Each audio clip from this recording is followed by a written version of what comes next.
No reveal. Yeah, but I can see right there. It's a different texture from that top piece. See that piece up there? That piece right there? Either something, you know. You can see it. So what do you think of it? Nothing. It's look like a forgery. Look like a forgery. Yeah, they don't even look good.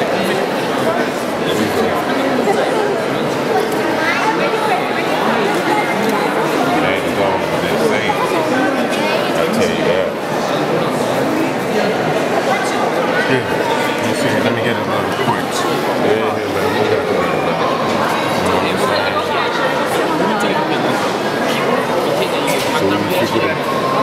The stoning question.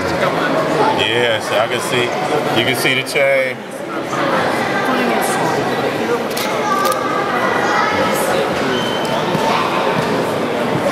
This where they said I ain't moving from. I ain't come all this guy, all this far. It's fake.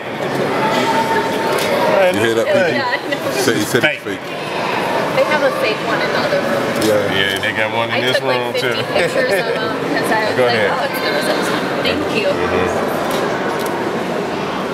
Yeah, you can see it. Yeah, gone. Okay, I'm looking at it. You can see, if you get right up on it, I done been to Egypt. These glyphs are not even deeply carved into this stone. You know what I'm saying? You can look up there, the color change of the stone like it's been tampered with. You see what I'm saying? And you can see how, I mean, most stelas that you see in ancient Egypt, they dig deep into this carving. You know what I'm saying? That's not even deep. You know, you can go into any one of these structures in here where you see Egyptian carving, and look how deep, even in any one of them, look how deep they carve in the stone. That's chicken scratch. You know what I'm saying? So I'm looking at it. It's not an original. I'ma just be real with you.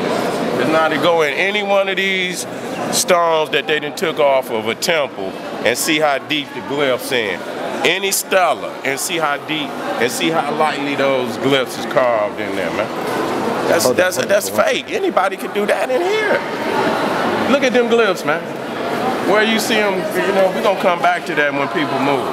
But look at any and look at that glyph. Look at them glyphs in that stone right there, man.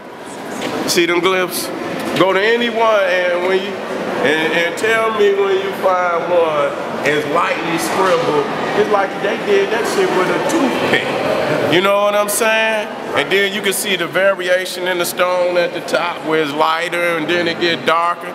That stone has been tampered with. That's a fake. In the new collection. That's a fake. Even this video now. Already. You can see right there, this is the ancient black power of one of our great pharaohs, Ramesses II. You can see that in the British Museum. They just got so many stolen artifacts. Awesome. You know, this is ridiculous. I'm gonna just be real, especially coming from ancient Egypt and seeing how much of, you know, the artifacts that they done took from various temples. This shit is ridiculous, man. This is the biggest thievery I ever seen in my life, man. Straight up. And then we only been in the Egyptian collection. So the British is some of the, if not the biggest thieves on the planet. I'm just gonna be real about that. Let's get this shit, man. What you gonna say about this timeline, say? It's fictional in every sense. You got, first and foremost, you got the Ice Age. Ice Age was never in Africa, so that's irrelevant to the chart. You see, desert beginnings, early pottery making. You know, what part of the desert though? See, they want to say everything happened in the desert. What part of the desert? They don't explain geographically what they talk about.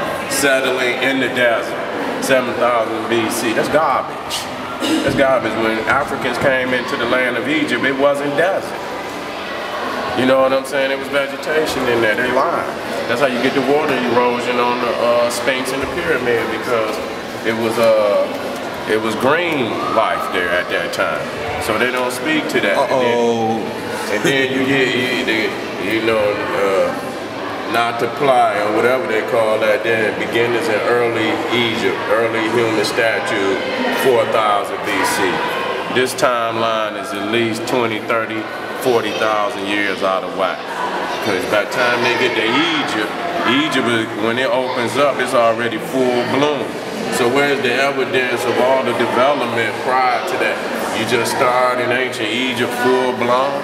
That's ridiculous. They don't want to show you the development that would have been taking place down in this area in the Sudan, in Ethiopia, in the, you know, around the Great Lakes region of Central East Africa. They want to keep it a mystery. That way you can keep the myths in the Bible where, you know, everything come out of, but as soon as you start placing human African life with full development down in these time periods, that blow the Bible out the water. So they're gonna keep this shit down here mysterious. You see what I'm saying? So they can keep the biblical shit in check. But it's no way. There's no way. 10,000 BC, they already in Egypt. It's just not dynastic Egypt.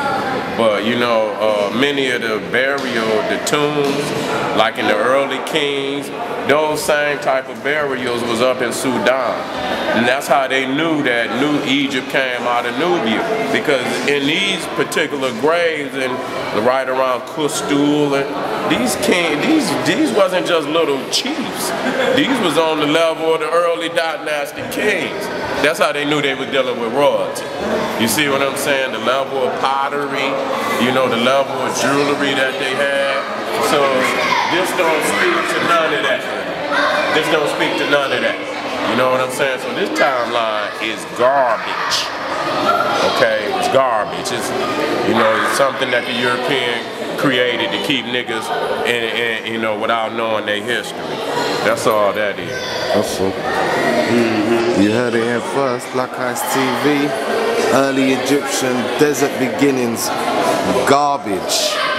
Sara Suten Seti, you heard it. Became 300,000 to 850,000. You see when they're 550. You see, but by this time Egypt already popping. You know, it's just right. You know, dynastic. What mostly people know of is dynastic Egypt, but there was already high development in Egypt before the dynasties came into play. That's why they fooling people.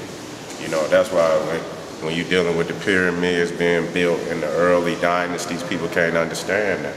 In Egypt, the greatest part of Egypt is the old kingdom. It don't show development. It's full blown.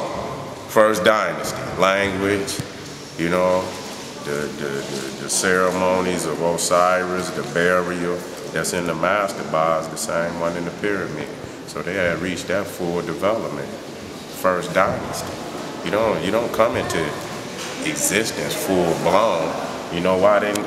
Because they're not showing you the high civilization in Sudan that precedes. So when you get to this timeline, they're gonna start you at 4,000, for, you know, right around that, because that's biblical time frame. You know what I'm saying? Anything below, they're gonna keep it blurry. You see what I'm saying? They're gonna keep it blurry, so you really can't, you know, 300,000, then you're gonna jump to 800. Well, shit, what happened in between 300,000 and 8,500? That's a big long time. You know what I'm saying? So it's an illusion.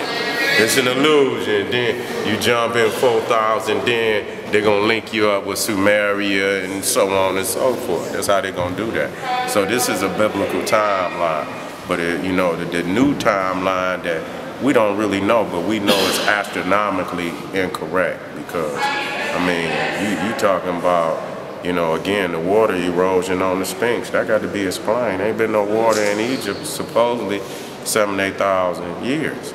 So that water erosion had to been put on that Sphinx, you know, long before Narmer or any of that. So, I mean, according to the dates and times that they give, it's beyond that. But because you want to keep the Bible, you know, the fictional story alive, then that's what you do. But the reality is Egypt is at least 25,000 years old. That's at minimum. You know what I'm saying? That's at minimum.